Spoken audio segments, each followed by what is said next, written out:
Sejam todos muito bem-vindos ao culto online da Igreja Batista Brasileira em Chicago. Para nós é uma alegria muito grande saber que você se conectou para juntos adorarmos ao Senhor. Antes de começarmos a adorar o Senhor através da música, cantando ao Senhor, deixa eu compartilhar uns versículos da Palavra de Deus contigo. Eles estão lá no Salmo 100. A palavra do Senhor nos encoraja a cantar louvores a Ele. Veja o que diz o salmista: aclamem o Senhor todos os habitantes da terra, prestem culto ao Senhor com alegria, entrem na sua presença com cânticos alegres, reconheçam que o Senhor é o nosso Deus, Ele nos fez e somos dele, somos o seu povo e rebanho do seu pastoreio. Entrem por suas portas com ações de graças e em seus átrios com louvor. Deem-lhe graças e bendigam o seu nome, pois o Senhor é bom e o seu amor leal é eterno. A sua fidelidade permanece por todas as gerações.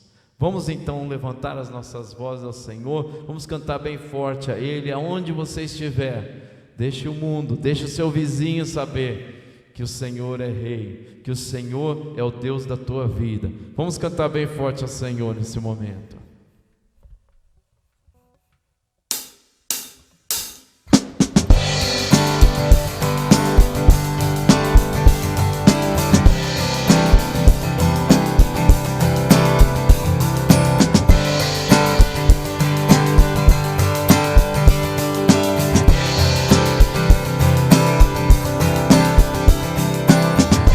Quebra o jugo do meu pecado, cujo amor é mais poderoso, o Rei da glória, o grande Rei dos reis.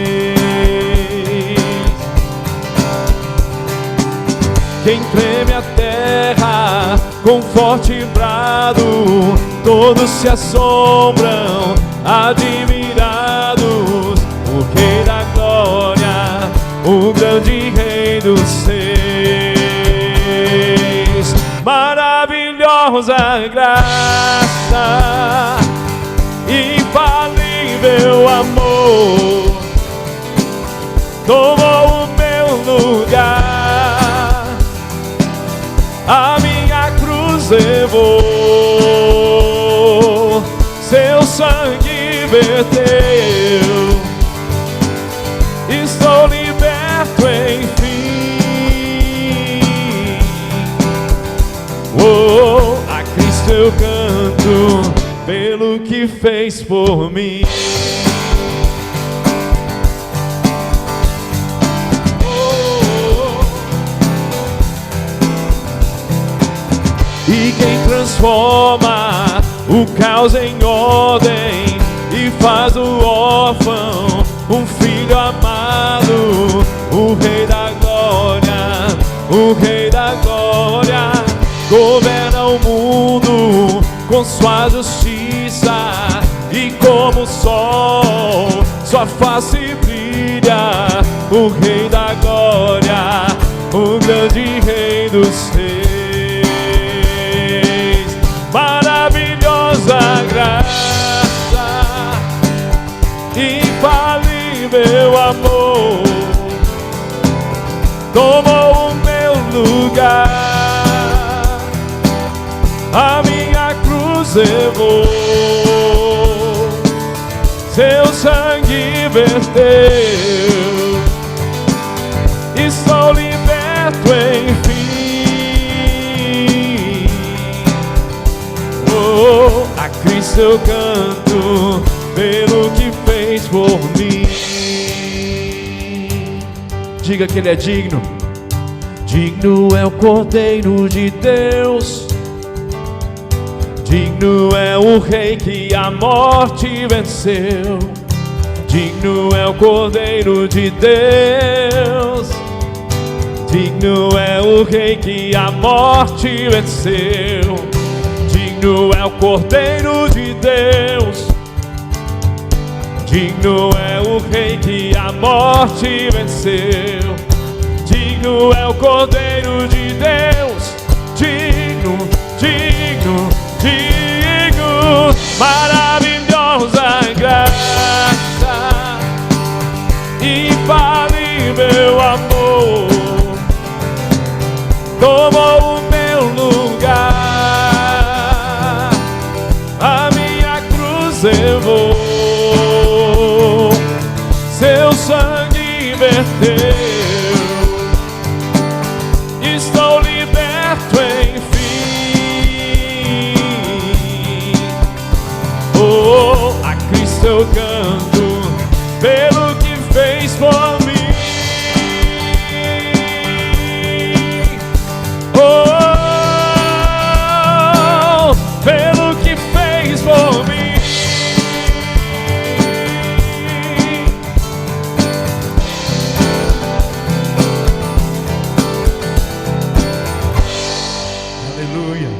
Seja louvado e bendito o nome do nosso Deus.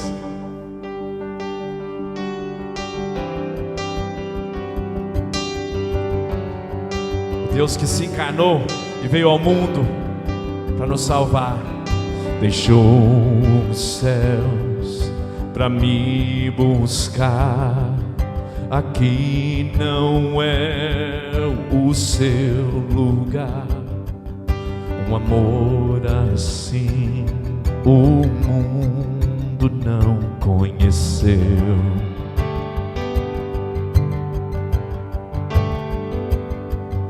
Naquela cruz se entregou, o seu perdão me alcançou. Um amor assim o mundo não conheceu.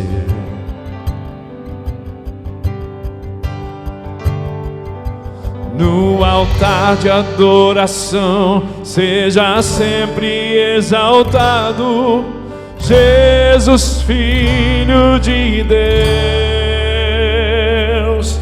Deixou a sua glória, morreu em meu lugar. Jesus, Filho de Deus. Tu és Jesus, Filho de Deus. Levou sobre si pecado e dor, venceu a morte, ele ressuscitou. Um amor assim o mundo não conheceu.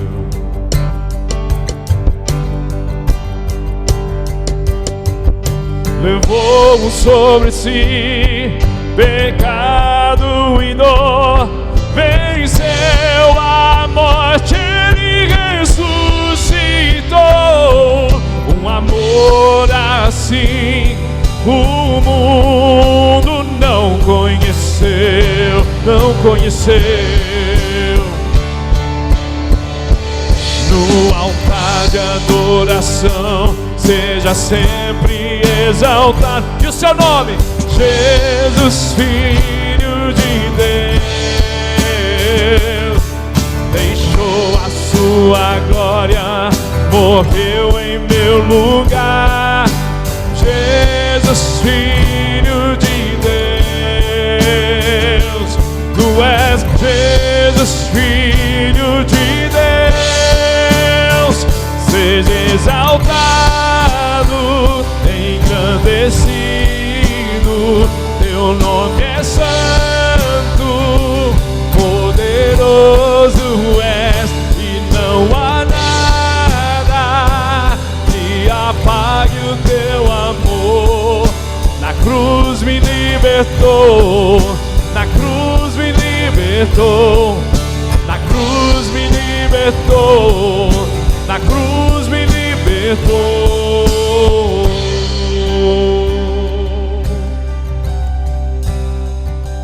No altar de adoração seja sempre exaltado Jesus, Filho de Deus. deixou a sua glória, morreu em meu lugar.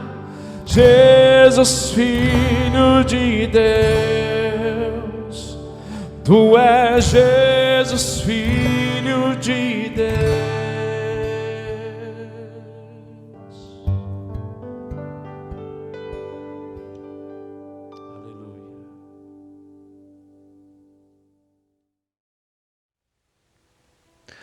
Agora é hora de nós, juntos, buscarmos a Deus em oração.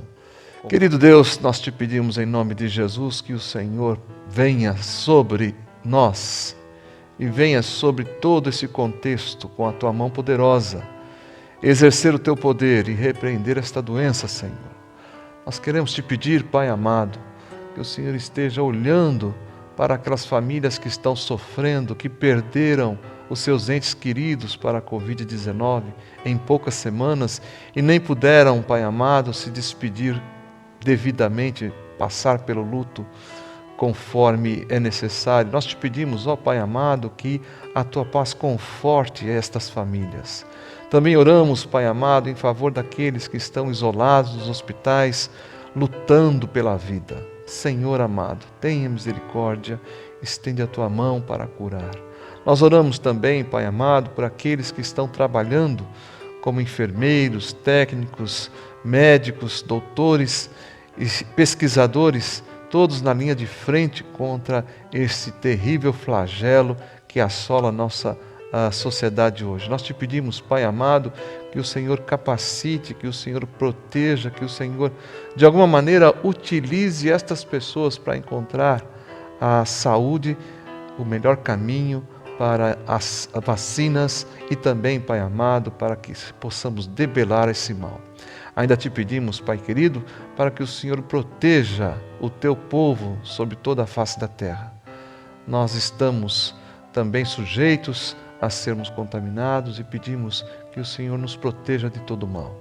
Nós queremos, Pai amado, fazer a tua vontade, queremos obedecer o ID que Jesus mandou e precisamos ter saúde para fazer isso. Por isso rogamos para que a tua igreja, o teu povo, a família de Deus seja preservada, Pai amado. E rogamos, Pai amado, que toda esta pandemia, toda esta doença que se abateu sobre o mundo, de alguma forma, Senhor, ela possa passar, de alguma maneira, Senhor, possamos vencê-la, de alguma maneira, Senhor, toda essa crise que possa ficar lá no passado e não mais atrapalhar e trazer tanta tristeza, preocupação, prejuízo e dor para todas as famílias da terra. Senhor, nós confiamos em Ti, sabemos que o Senhor é poderoso e sabemos que as nossas vidas estão nas Tuas mãos. E nós mais uma vez declaramos a nossa confiança, a nossa fé, nossa dependência dos Teus cuidados. Abençoa as pessoas que estão assistindo este programa para que a sua fé, a sua confiança também sejam renovadas, sejam fortalecidos no nome santo de Jesus. É em nome desse poderoso Salvador e Senhor que nós oramos agora, em nome de Cristo oramos. Amém. Amém. Vamos continuar adorando ao Senhor através dessa canção neste momento.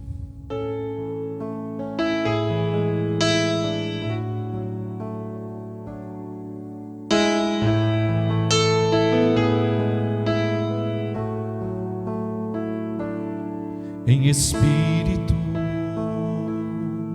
em verdade, te adoramos,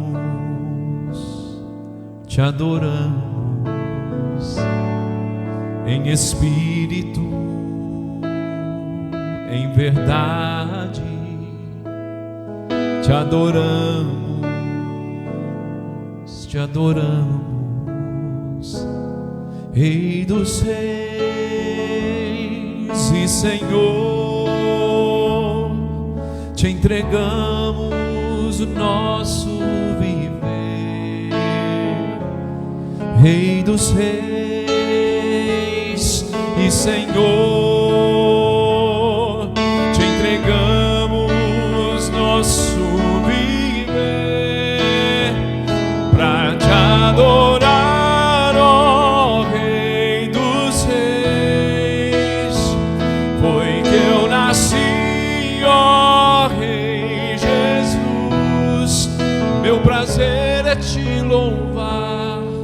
meu prazer é estar nos átrios do Senhor.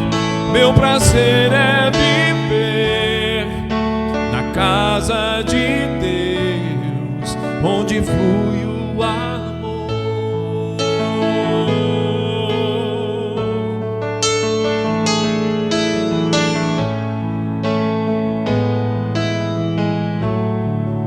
Vamos novamente em espírito, em verdade, te adoramos,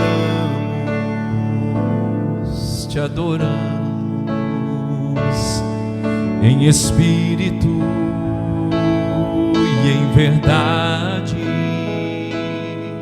te adoramos,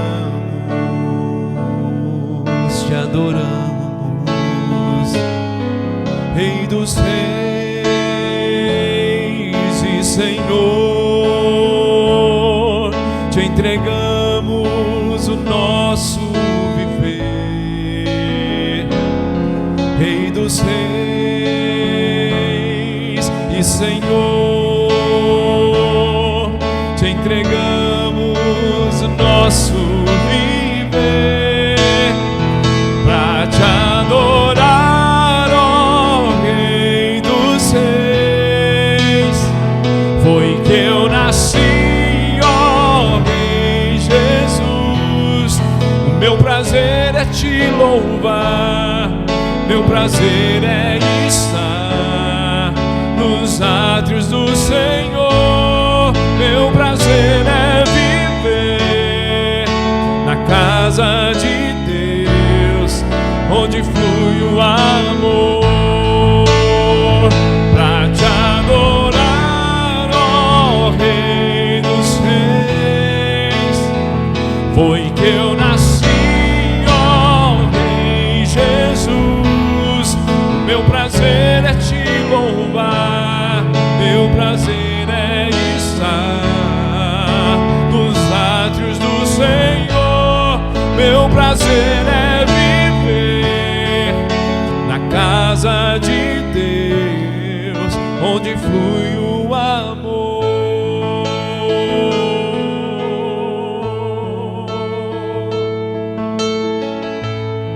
Meu prazer é te adorar, Senhor.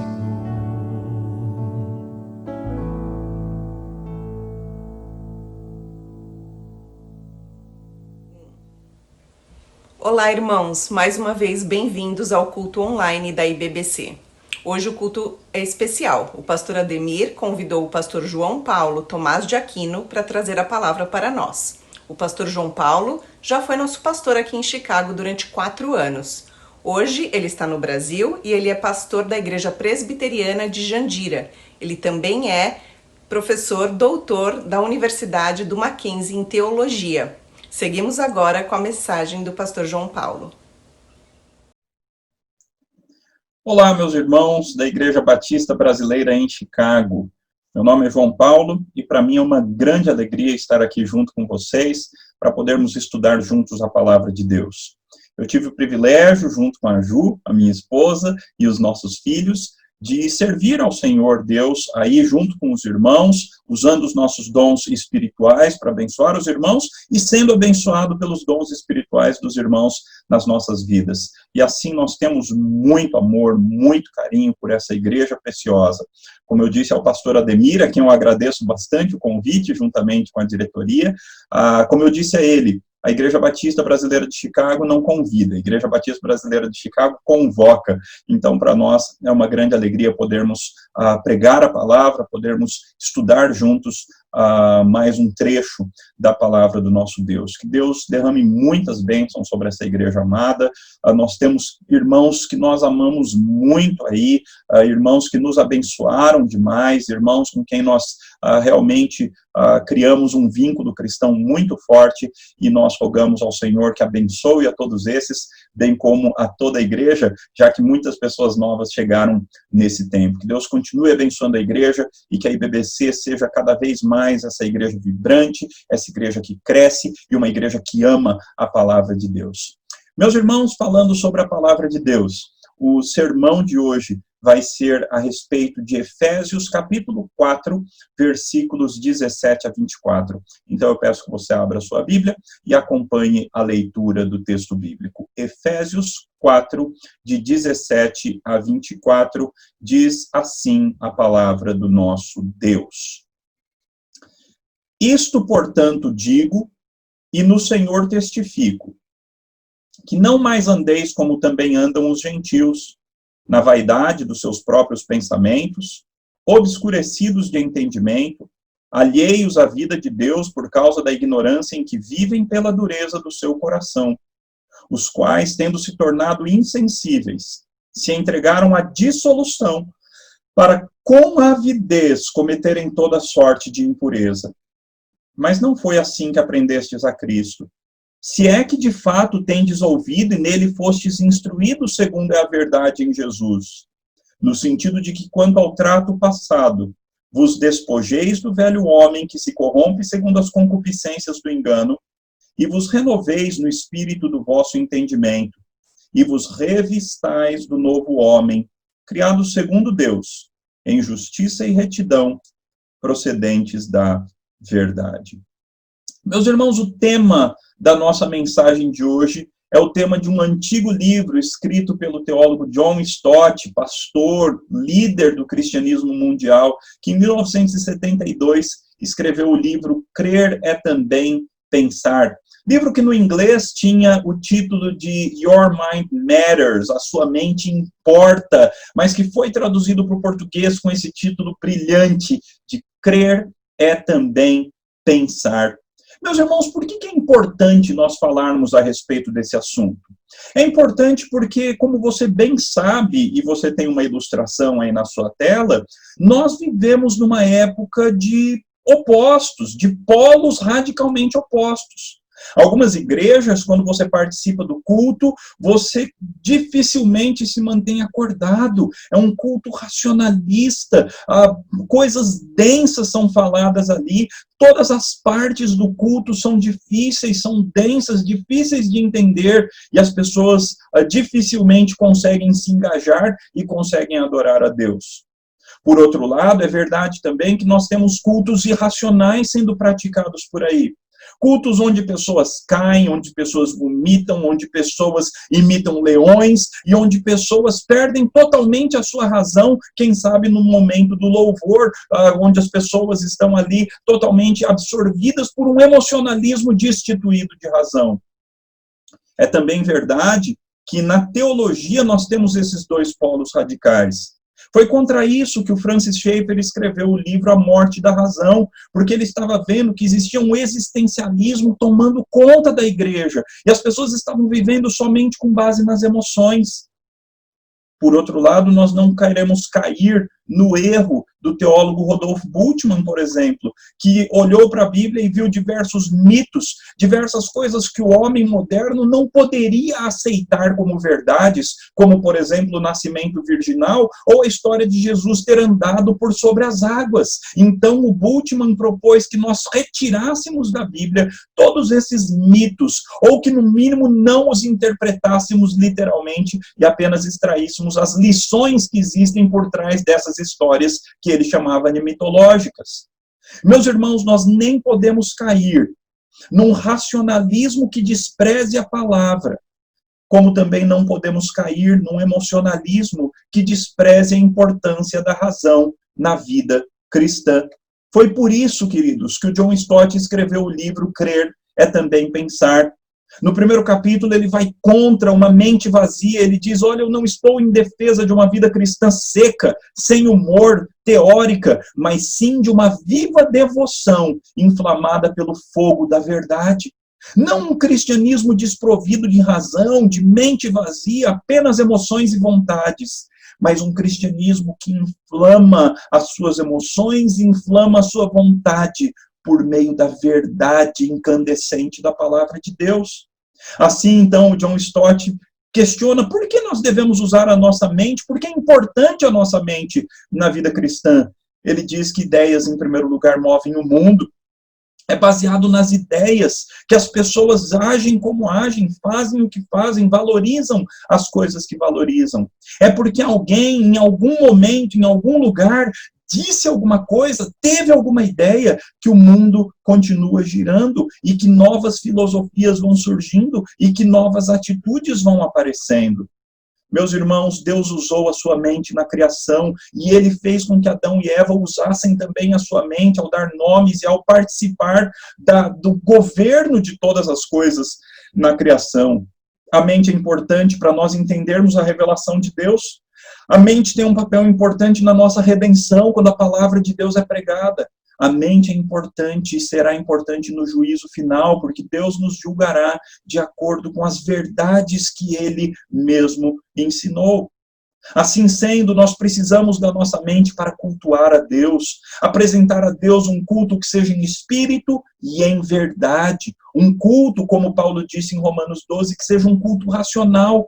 Texto que não fala apenas do momento formal de culto ao Senhor, mas texto que fala da nossa vida inteira como sendo um culto ao Senhor. E esse culto é um culto racional. Precisamos também da mente para conhecer a vontade de Deus. Paulo diz isso de novo em Romanos 12, para que nós experimentemos qual seja a boa, agradável e perfeita vontade de Deus. Meus irmãos, nós só conheceremos a vontade de Deus se colocarmos as nossas mentes para funcionar, o nosso intelecto para funcionar, a nossa razão para funcionar, porque afinal Deus não revela de maneira sobrenatural a sua vontade para todos nós. Muitas vezes, Deus quer que nós pensemos, que nós usemos a nossa mente em confronto com a palavra de Deus, para que nós então entendamos qual é a vontade de Deus para as nossas vidas em determinado momento ou em determinada situação. John Stott diz ainda que fé não é credulidade, uma credulidade vazia. Fé não é otimismo. A fé verdadeira é essencialmente racional, porque ela se baseia no caráter de Deus e nas promessas de Deus. Fé é uma confiança racional, uma confiança que, em profunda reflexão e certeza, conta com o fato de que Deus é digno de todo o crédito. Dessa forma, diz o Stott, crer é também pensar. Assim, meus irmãos, na vida cristã, ainda acompanhando o Stott, nós devemos fazer com que a nossa razão nos leve, então, à adoração de Deus. Assim como Paulo explode em louvor nos capítulos 8 e 11 do Romanos, depois de ter tratado de teologia profunda, assim também nós devemos fazer. Esse nosso conhecimento de Deus e da sua revelação deve nos conduzir à fé, deve nos conduzir a uma vida de santidade, e finalmente deve nos conduzir à prática do amor fraternal, à prática de um amor intenso por Deus acima de todas as coisas e pelo próximo como a nós mesmos. Como fazemos então, meus irmãos, para não cairmos nem em um cristianismo que seja racionalista e nem em um cristianismo que seja irracional? O teólogo Jonas Madureira, teólogo batista aqui no Brasil, ele diz a respeito dos efeitos que a queda teve na nossa mente. Ou seja, nós devemos ser conscientes de que a nossa mente também foi afetada pela queda. Ele diz assim, a queda não interferiu apenas nos âmbitos material e volitivo dos seres humanos, mas também em sua faculdade intelectual. Nossa inteligência, por mais que seja uma das expressões mais fortes e significativas da imago Dei, ou seja, da imagem de Deus, ainda assim, a nossa inteligência não está blindada contra os efeitos intelectuais da queda. E por esse motivo, não podemos simplesmente por nós mesmos, ou seja, pelo nosso próprio puro pensar, chegar ao conhecimento de Deus. Estamos perdidos e não sabemos o caminho de volta.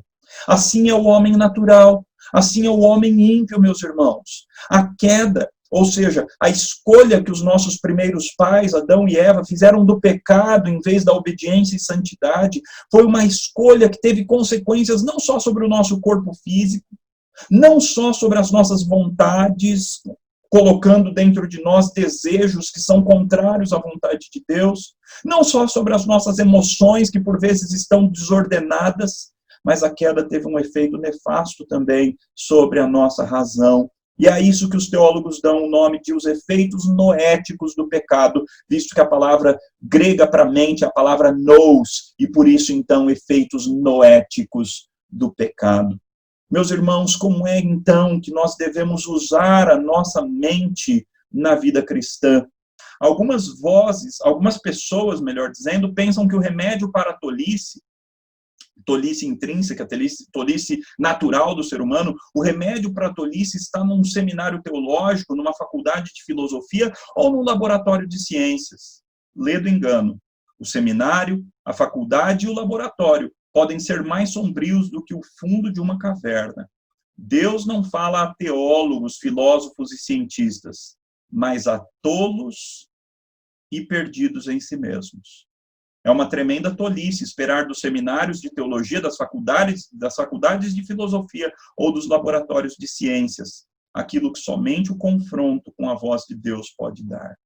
Meus irmãos, Deus fala com pessoas que se humilham na sua presença e que buscam a verdade da palavra de Deus. É com essas pessoas que Deus fala e é a essas pessoas que Deus se revela. Sejam estes teólogos, cientistas, filósofos, ou pessoas que atuam em qualquer área do conhecimento, ou pessoas que atuam em qualquer área do dia a dia do mundo. Meus irmãos, Deus se revela a pessoas humildes, mas pessoas humildes que levam a razão a sério, pessoas humildes que levam o intelecto a sério. Assim, é por isso que esse livro tem essa proposta da inteligência humilhada, uma inteligência que é humilhada na presença de Deus. Ainda mais uma vez, pela última vez, o Jonas Madureira diz assim: assim a inteligência humilhada é a consciência ferida pela palavra. É o coração ferido, porém grato, pela dádiva da revelação. É o intelecto estendido, a ponto de encontrar Deus quando sobe aos céus e quando faz a cama no mais profundo abismo. Portanto, a inteligência humilhada começa confessando sua carência de Deus. Uma vez que a nossa mente é insuficiente para compreendê-lo, e em desgraça não conseguimos por nós mesmos nos interessar pela revelação de Deus, então nos tornamos reféns da graça divina. Meus irmãos, nem racionalismo e nem irracionalidade. Como é que a palavra de Deus, como é que o texto de Efésios trata a respeito dessas coisas? Em Efésios 4, versículos 17 a 24, nós temos duas propostas, duas lições muito claras e muito práticas. Primeiro, nos versículos 17 a 19, Paulo vai dizer: não pense ou não viva como os ímpios. Já nos versículos 20 a 24 de Efésios 4, Paulo então vai nos propor: pense Cristo, viva Cristo. Nós temos uma maneira de pensar que é imprópria, porque ela é compatível com os ímpios. Por outro lado, nós cristãos temos uma maneira de pensar que ela é propícia, porque ela é compatível com Cristo. E essa maneira de pensar vai gerar atitudes práticas na nossa vida. Vamos ler o texto então mais uma vez. O texto diz assim nos versículos 17 a 19: isto, portanto, digo e no Senhor testifico, que não mais andeis como também andam os gentios, na vaidade dos seus próprios pensamentos, obscurecidos de entendimento, alheios à vida de Deus por causa da ignorância em que vivem, pela dureza do seu coração, os quais, tendo se tornado insensíveis, se entregaram à dissolução, para com avidez cometerem toda sorte de impureza. Nesse texto, então, o que nós temos? Nós temos a advertência de Paulo de que nós não devemos viver, andar e pensar como os ímpios. Notem, isso fica bem claro aí no versículo 17.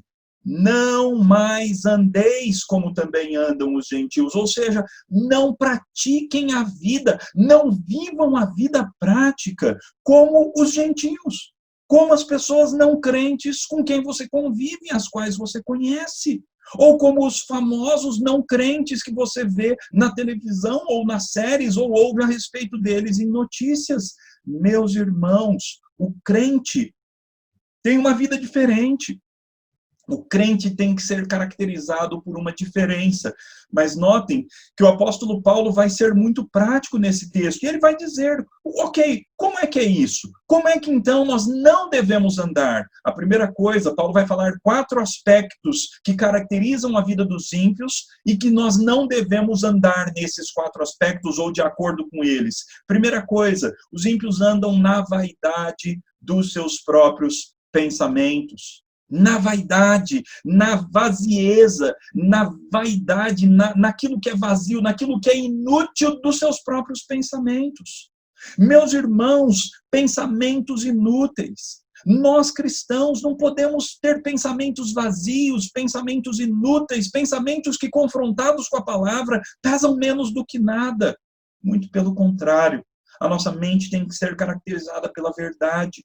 Mas Paulo está dizendo nesse ponto, não vivam, não andem como os gentios, ou seja, na vaidade dos seus próprios pensamentos. A segunda característica que Paulo diz é, eles vivem obscurecidos de entendimento.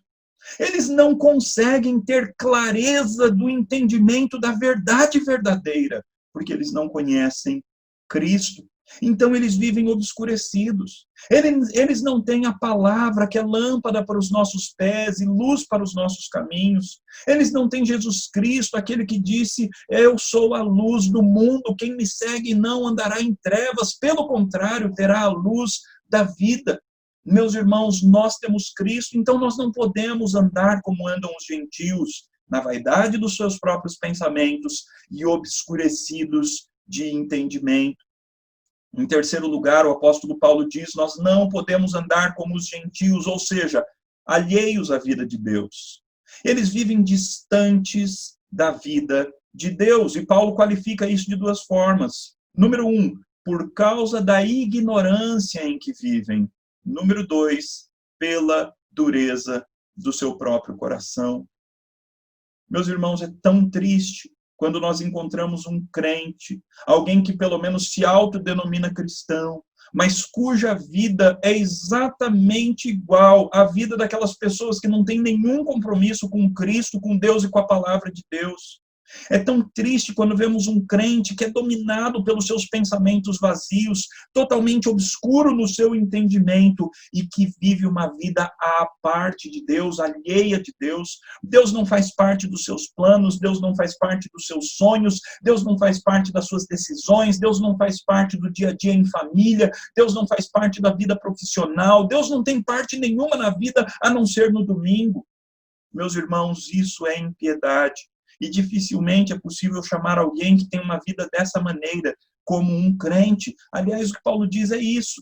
Não vivam como vivem os ímpios.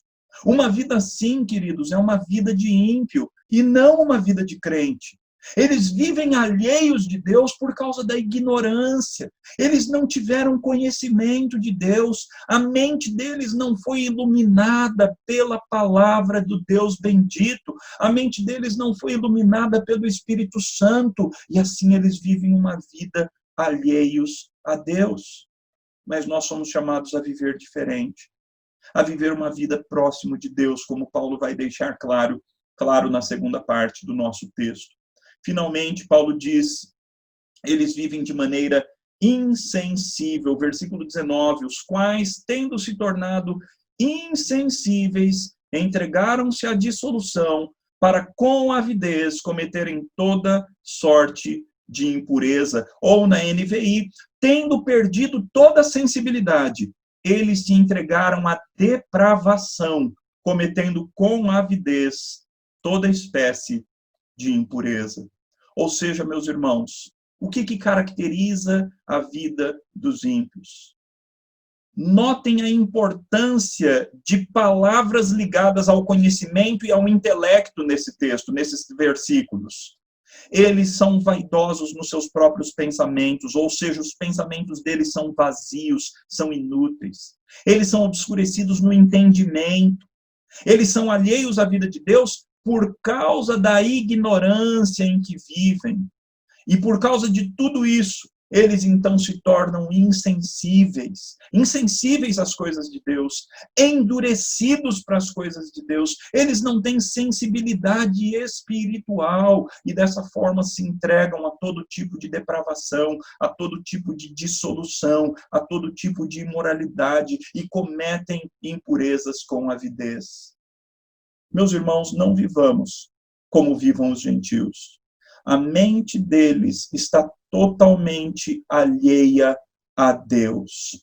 Mas, pelo contrário, Paulo então nos chama, na segunda parte desses versículos, ele nos chama a pensar e viver Cristo. Notem como diz o apóstolo: mas não foi assim que aprendestes a Cristo.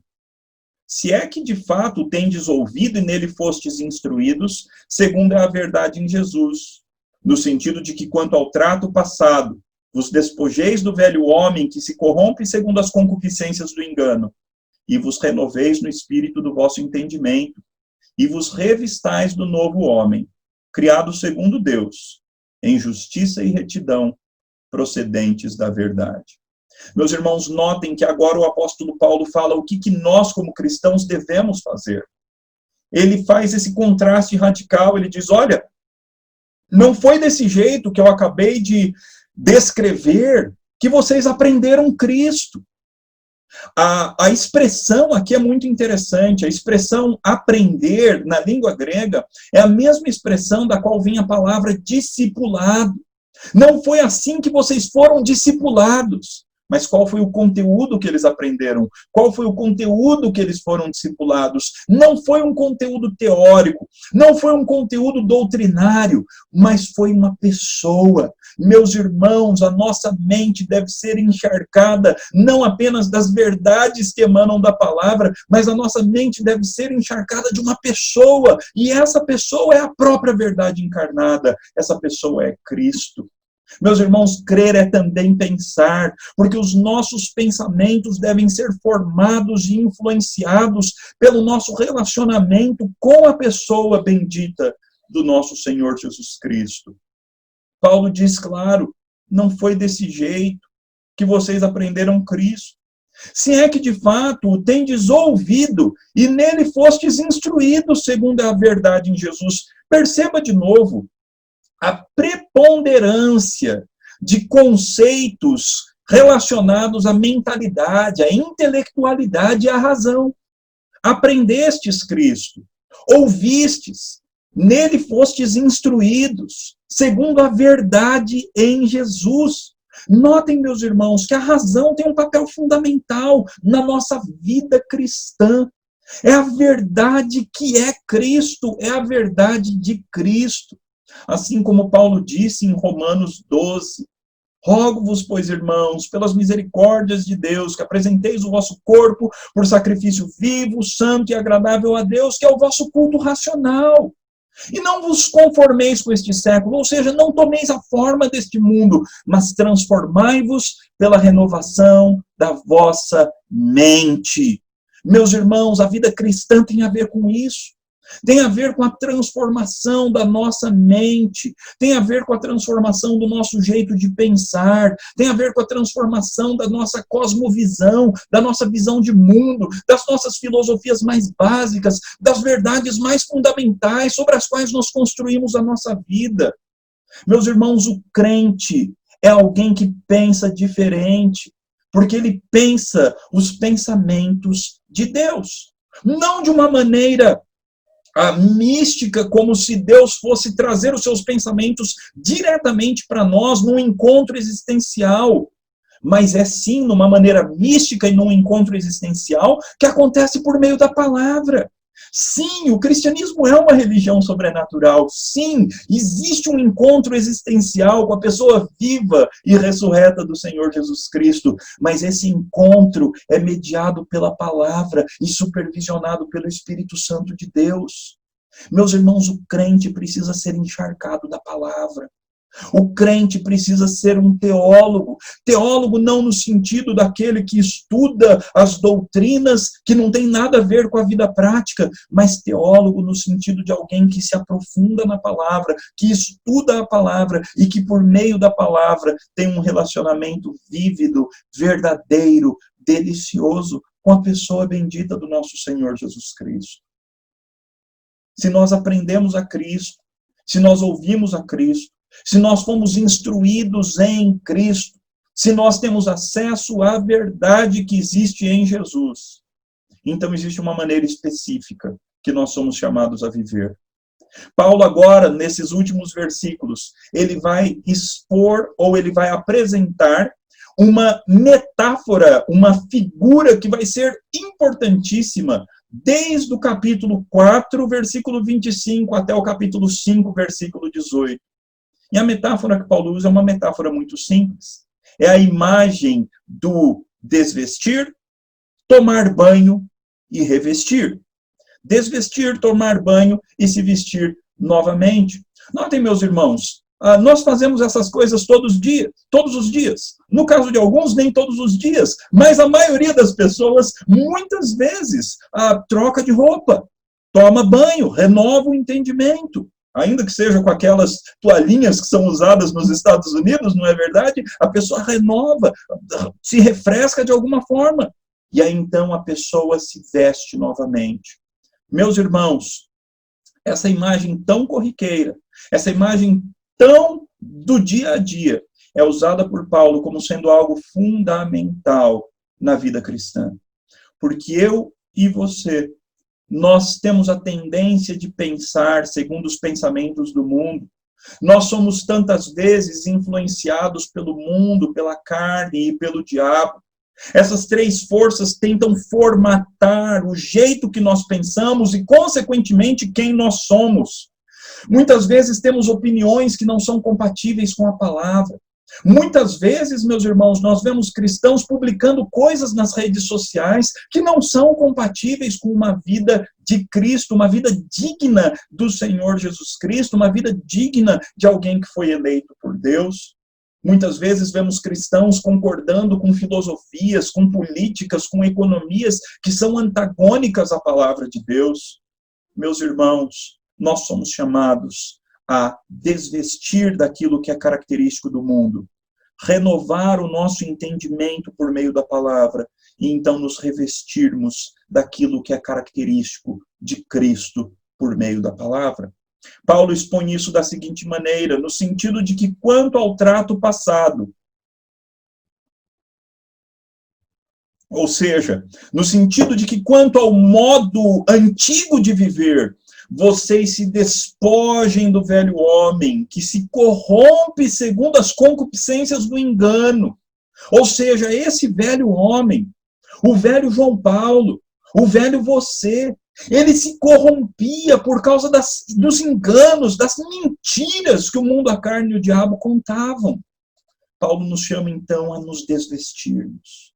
Arranque de você as marcas de morte. Todos nós temos áreas da nossa vida que ainda não foram colocadas adequadamente debaixo da soberania do Senhor Jesus Cristo.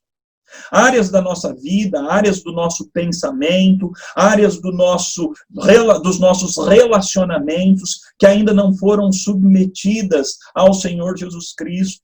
O que Paulo nos está convocando a fazer aqui, e isso não é uma opção, é uma ordem apostólica, é uma ordem da parte de Deus, é que nós nos desvistamos das coisas que nos caracterizam como velho homem, como antigas pessoas, as coisas que nós fazíamos, o jeito de pensar nosso diante da nossa conversão. A maneira que a NVI traduz isso é da seguinte forma: quanto à antiga maneira de viver, vocês foram ensinados a despir-se do velho homem, que se corrompe por desejos enganosos.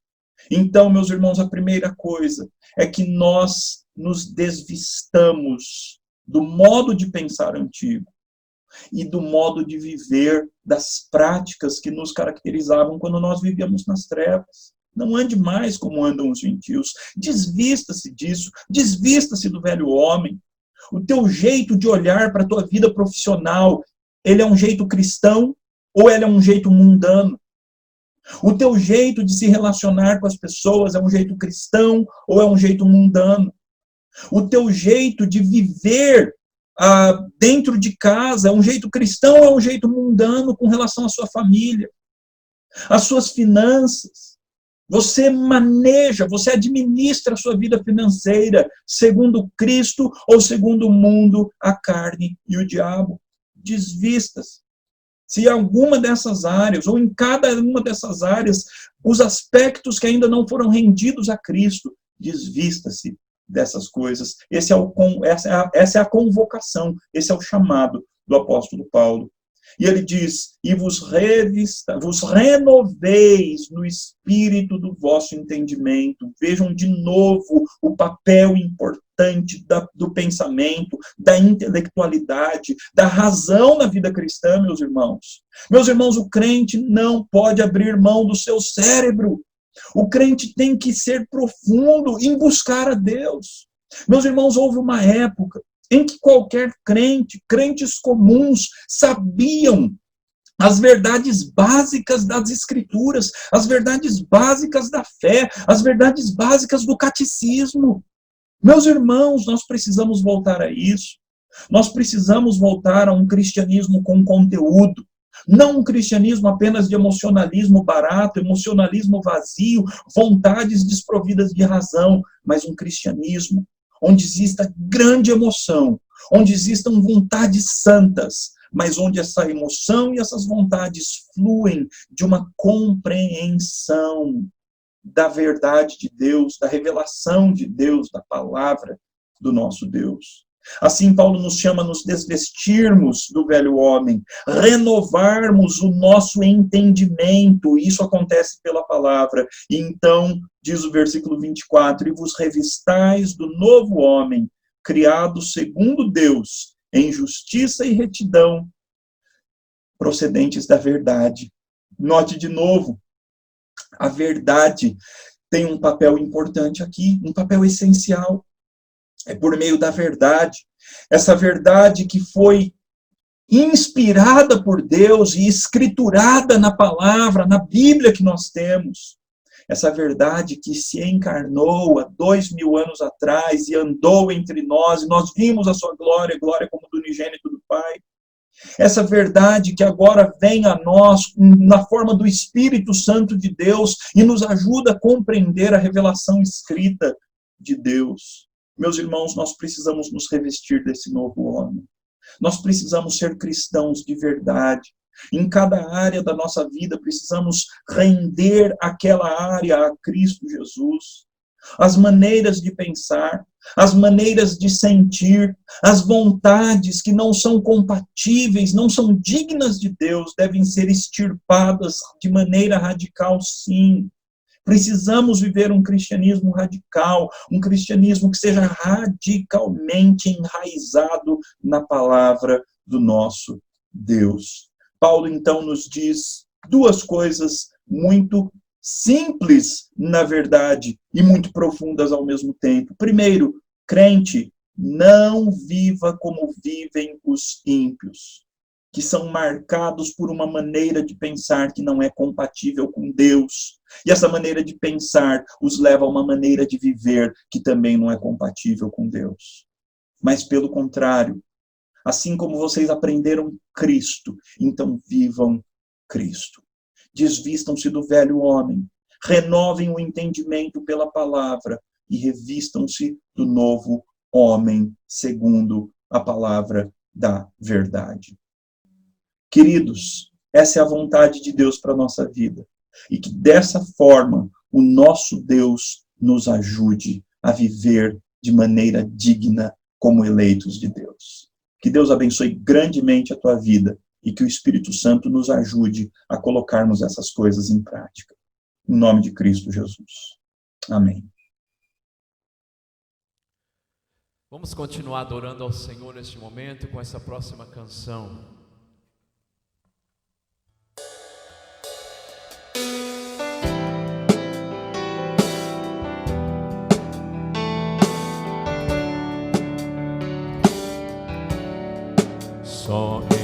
Jesus confiarei, é minha força, luz, canção, pedra angular que me sustém na tempestade ou sequidão.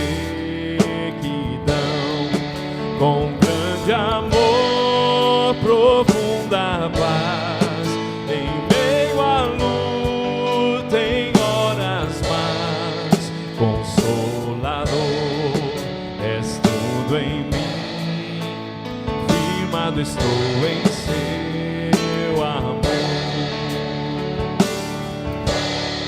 Só em Jesus que encarnou, poder de Deus num frágil ser, foi rejeitado pelos seus, mas escolheu por nós morrer.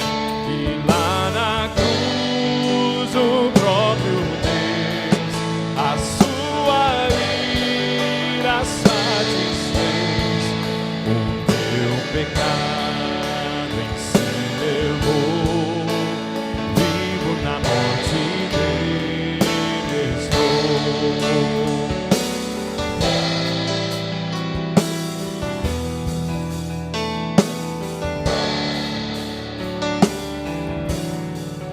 Foi sepultada nossa luz, tragada pela escuridão,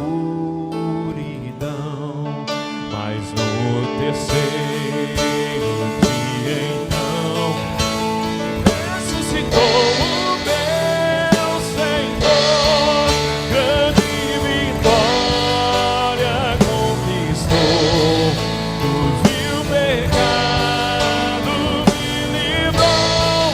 Então sou dele, ele é meu, pois com seu sangue me comprou. Não há mais culpa nem pavor, esse é o poder de Cristo em mim.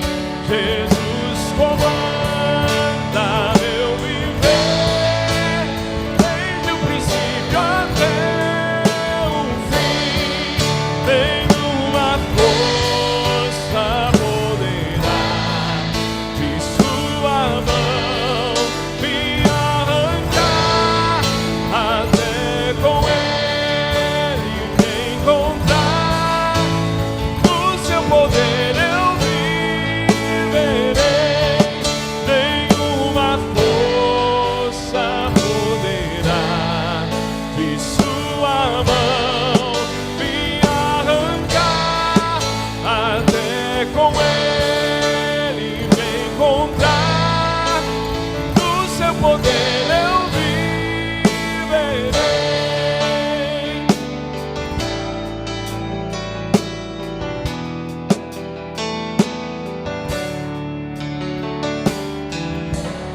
Aleluia.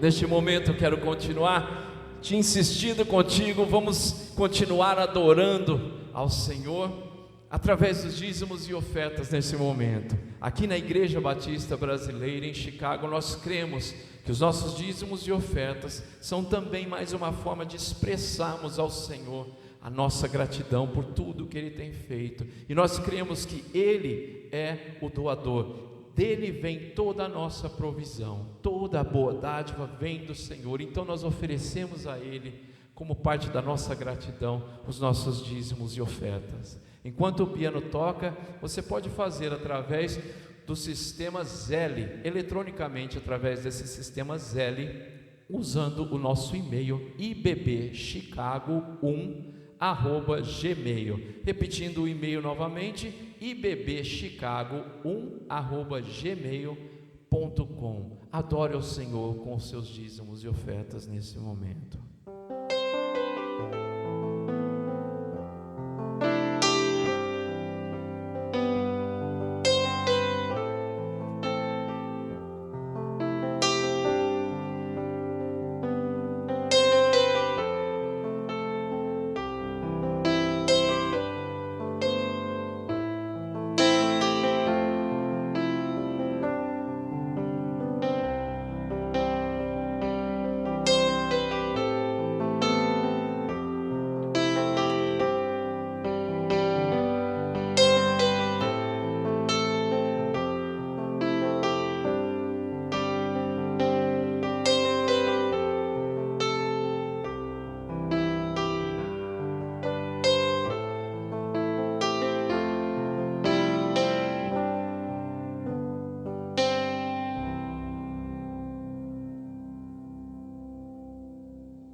Que culto maravilhoso e que mensagem edificante, não é mesmo, irmãos? Glória a Deus pela vida do pastor João e da Juliana, que foram bênção aqui para nós.